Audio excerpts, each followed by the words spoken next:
के Jaswal, director and head of department of cardiology at Fortis hospital Mohali का मैं डायरेक्टर हूँ। आज मैं आपके साथ ब्रीफ में डिस्कस करना चाहता हूँ कि हमारी क्या जर्नी रही है इंटरवेंशनल कार्डियोलॉजी के फील्ड में। जैसा कि आम आदमी का ये इम्प्रेशन है कि इंटरवेंशनल कार्डियोलॉजी क्या है, पेशेंट की आर्टरी में स्टेंट डालना है। ये एक इंटरवेंशनल कार्डियोलॉजिस्ट का काम है। कुछ हद तक ये स्टेटमेंट ठीक है, लेकिन ओवर ईयर्स कार्डियोलॉजी के फील्ड में इतनी तरक्की हुई है जो हमने अपनी आंखों के सामने होते हुए देखी है। 1994 में अगस्त में मैं पीजीआई चंडीगढ़ में था। उस समय कार्डियोलॉजी डिपार्टमेंट का सदस्य था, जिस समय की ये प्रक्रिया स्टेंटिंग की प्रक्रिया स्टार्ट हुई थी। और उस समय ये कहा जाता था कि स्टेंटिंग जो है वो नाड़ियों को खुला रखने का एक बेहतर तरीका है, क्योंकि इसमें रिस्क ना के बराबर था कंपेयर टू बाईपास सर्जरी। और सक्सेसफुल स्टेंटिंग का डेफिनेशन जो था वो ये था कि आपने सक्सेसफुली ठीक जगह पे जहाँ पे ब्लॉकेज है वहाँ पे आर्टरी को आपने स्टेंट डिप्लॉय करके आर्टरी को खोल दिया। Unfortunately being able to deploy a stent, जिसे कि उस समय की डेफिनेशन थी सक्सेसफुल एंजियोप्लास्टी या प्रोसीजर की, आज भी 99% हॉस्पिटल्स में इंडिया में अभी भी वहीं पे रुके हुए हैं, जो कि एक दुख की बात है। और अनफॉर्चुनेटली बहुत सारी चीज़ें जो है वो आम पब्लिक को भी पता नहीं है। उन्हें नहीं पता कि उसके बाद क्या क्या डेवलपमेंट हो चुका है स्टेंटिंग में कि नियरली 100% हमारा आउटकम आ पाए। और ऐसे पेशेंट्स जिनके बचने की कोई उम्मीद ही नहीं होती, उनको भी हम गैजेट्स, एक्सपीरियंस, एडवांस टेक्नोलॉजी, इन सब की मदद से हम निकाल लाते हैं। उसका सिर्फ एक उदाहरण मैं बताऊंगा। ब्रीफ में टेक्नोलॉजिकल एडवांसमेंट्स की बात करूंगा। तो टेक्नोलॉजिकल एडवांसमेंट्स क्या है कि जैसे हम उस समय कहते थे कि हार्ट के किसी भी आर्टरी में सक्सेसफुली अगर आप स्टेंट डाल देते हैं तो वो एक सक्सेसफुल एंजियोप्लास्टी है। लेकिन आज के टाइम में यानी कि इस बोर्ड में हम कहीं भी तीर मार देते थे तो उसे एक सक्सेसफुल एंजियोप्लास्टी कहते थे।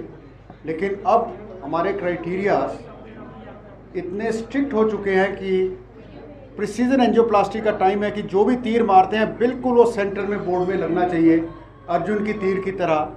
इतना प्रिसाइज जब हम काम करते हैं, उसे आज की डेट में एडवांस्ड कंट्रीज़ में जो वर्ल्ड के टॉप हॉस्पिटल्स हैं, उसी को सिर्फ एंजियोप्लास्टी सक्सेसफुल कहा जाता है या स्टेंटिंग सक्सेसफुल कहा जाता है। और इसलिए 2023 का जो नॉर्म है, यानी कि एक नया नॉर्मल जो है, न्यू नॉर्मल, वो प्रिसीजन एंजियोप्लास्टी है, ना कि सक्सेसफुल एंजियोप्लास्टी। ये क्यों? क्योंकि पिछले 29 सालों में सारे वर्ल्ड के सीनियर हमारे जो मेरे साथ कलीग्स हैं, हम सब ने इकट्ठे काम शुरू किया है इस फील्ड में अगस्त 1994 ऑनवर्ड्स। सब ने ये रियलाइज़ किया कि कुछ ऐसी एंजियोग्राफिकली खामियां रह जाती हैं जिसके कारण आपने कई बार सुना होता है कि सक्सेसफुल स्टेंटिंग तो हो गई लेकिन पेशेंट की मृत्यु हो गई बाद में, या टेबल पे नाड़ी फट गई, या स्टेंट लगा नहीं जी इसलिए बाईपास एमरजेंसी करनी पड़ी। ये सारे रीजंस जो है ये अनएडेड या अनसपोर्टेड एंजियोप्लास्टी के कारण हुआ करते थे। उस समय किसी को भी एक्सपीरियंस नहीं था, लैक ऑफ एक्सपीरियंस था। 29 साल में हमने क्या गेन किया है कि हमने एक्सपीरियंस गेन किया इस तरीके तक ये समझने के लिए कि जो भी कॉम्प्लिकेशंस हमारे पेशेंट की जान लेता था उसको हम अवॉइड कर पाएँ अपने एक्सपीरियंस से। क्योंकि हमेशा हमने अपनी एक्सपीरियंस से सीखा है कि किसी गलती को कैसे अवॉइड करना है। और उसके बावजूद अगर ये कोई कमी आ रही है, जैसे 20% लोग ऐसे होते हैं जिनकी कि बिल्कुल पत्थर जैसी स्टिफ आर्टरीज होते हैं, जिसे हम कैल्सिफाइड आर्टरीज कहते हैं। और उन आर्टरीज में बहुत रिस्क होता है कि जब हम स्टेंट लगा रहे हैं, जैसे आर्टरी हमने उसमें बैलून फुलाया या स्टेंट फुलाया, तो जिस एरिया में कैल्शियम है वहाँ से वो एक्सपैंड नहीं करता। और जब हम उसमें हाई प्रेशर पे जाते हैं तो वो एरिया एक्सपैंड नहीं करता, लेकिन उससे आगे पीछे की आर्टरी जो है फट के अचानक हार्ट के आसपास ब्लीडिंग कर देती है, जिसे हम कॉर्नरी परफोरेशन कहते हैं, और ऑन टेबल हमें क्राइसिस क्रिएट हो जाता है। उसके लिए अगर हम पहले ही तैयार हैं और हमारे हॉस्पिटल में ऑन शेल्फ सबसे ज़रूरी चीज़ ये है, एक जगह मुझे जब मैं हेड ऑफ डिपार्टमेंट बना तो उस समय बहुत डिटेल कॉर्पोरेट में डिस्कशन हुआ कि हमें ये सारी इक्विपमेंट ऑन शेल्फ चाहिए। तो मुझे ये सवाल पूछा गया कि कितने % लोगों में इसका आपको ज़रूरत पड़ेगी। तो मेरा जवाब ये था कि चाहे ये करोड़ों की इक्विपमेंट है, लेकिन हमें अगर 10% पेशेंट्स में भी पड़ा और उनकी हमने जान बचा ली, तो धीरे धीरे हमारी ये रेपुटेशन बनेगी कि वहाँ पे 100% रिजल्ट्स आते हैं। और किसी भी कॉम्प्लिकेटेड केस पे कि इसका हमें in terms of number of procedures क्या हमें फ़ायदा होगा, इसको हम इस चीज़ से कंपेयर कर सकते हैं कि हमें अपने पेशेंट्स को हम वो दे पाएंगे जो वर्ल्ड के बेस्ट हॉस्पिटल्स देते हैं। और कॉर्पोरेट का सपोर्ट था कि वो सारी इक्विपमेंट आज से 7 साल पहले हमने ऑन शेल्फ जो है वो अवेलेबल कराई, और कम से कम भी 20% पेशेंट्स में हमें इसकी ज़रूरत पड़ती है ऑन टेबल, जिससे कि हम एक बेहतर क्वालिटी का वर्क कर पाते हैं, जिससे कि ना सिर्फ on table death, in hospital death यानी टेबल से ऑफ लेने के बाद डिस्चार्ज करने से पहले की जो मृत्यु है उसको हम अवॉइड करते हैं, बल्कि इस टेक्नोलॉजी और एक्सपीरियंस की मदद से हम जो भी काम करते हैं उसको प्रिसीजन के स्टेज तक ले जाते हैं, ताकि उसके हमें ये सवाल मरीज पूछता पहले कि जी ये कामयाब कितना होगा, इसके आपकी गारंटी है। तो जो वर्ड गारंटी है ये मेडिकल साइंस में बहुत ही डिफ़िकल्ट आंसर कहना है, लेकिन हम ये कह सकते हैं उस समय उसको छाती ठोक के कि जो हमारे पास इक्विपमेंट है वो अवेलेबल है और उसका रिज़ल्ट जो है 99.9% माना जाता है।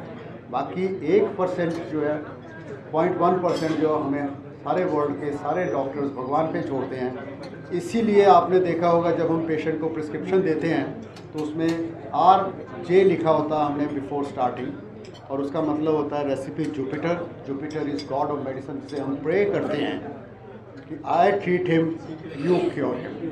तो वो 0.1% को छोड़ के बाकी हम आपको एश्योर कर सकते हैं कि 99.9% हम आपको बेस्ट दे सकते हैं। और जो उसके हमने प्राइसिंग अपने हॉस्पिटल में रखी है, वो मैं अगर कहूँ कि वो वेस्टर्न कंट्रीज़ में जो प्राइस है उसका 100वां हिस्सा है तो भी अंडरस्टेटमेंट होगा, जिसमें हम कि पेशेंट से टेक्नोलॉजी के सिर्फ बेसिक कैथेटर या खर्चे का मिनिमम से कॉस्ट रिकवर करते हैं। बाकी सारा हम एक्सपीरियंस और सब कुछ पेशेंट को हम फ्री में देते हैं, और उसमें फ़ायदा हमें होता। आप भी पूछोगे कि आप इतनी चैरिटी क्यों करते हैं। फ़ायदा ये है कि सारे रीजन के कार्डियोलॉजिस्ट खुद डिफ़िकल्ट केसेस 1 by 1 हमारे पास भेजते हैं, और उससे हमारा कॉर्पोरेट जो इंटरनेशनल कॉर्पोरेट है उसने हमें डेजिग्नेशन जो मोहाली सेंटर का दिया है उसका नाम ही चेंज कर दिया गया है, Fortis hospital Mohali centre of excellence in cardiac sciences. और ये हमारा जो IHH ग्रुप है जिसका कि जो कि नंबर 1 कॉर्पोरेट है प्राइवेट हॉस्पिटल्स का, कॉर्पोरेट हॉस्पिटल्स का सारे एशिया में, उनकी डेजिग्नेशन ये मिलने कि आप सेंटर ऑफ एक्सेलेंस हो, as good as Singapore hospital जो उनका है उसके इक्वलेंट हमें दर्जा दिया गया है। और अगर उनके सिंगापुर के हॉस्पिटल का और मोहाली के सेम कॉर्पोरेट के हॉस्पिटल के हम चार्जेस की बात करें तो हम आसानी से कह सकते हैं कि 14.5 गुना उनका हमसे एक्सपेंसिव आता सेम प्रोसीजर का रिपोर्ट। अब ये ब्रीफ में मैं आपको छोटा छोटा इस टेक्नोलॉजी के बारे में बताऊंगा।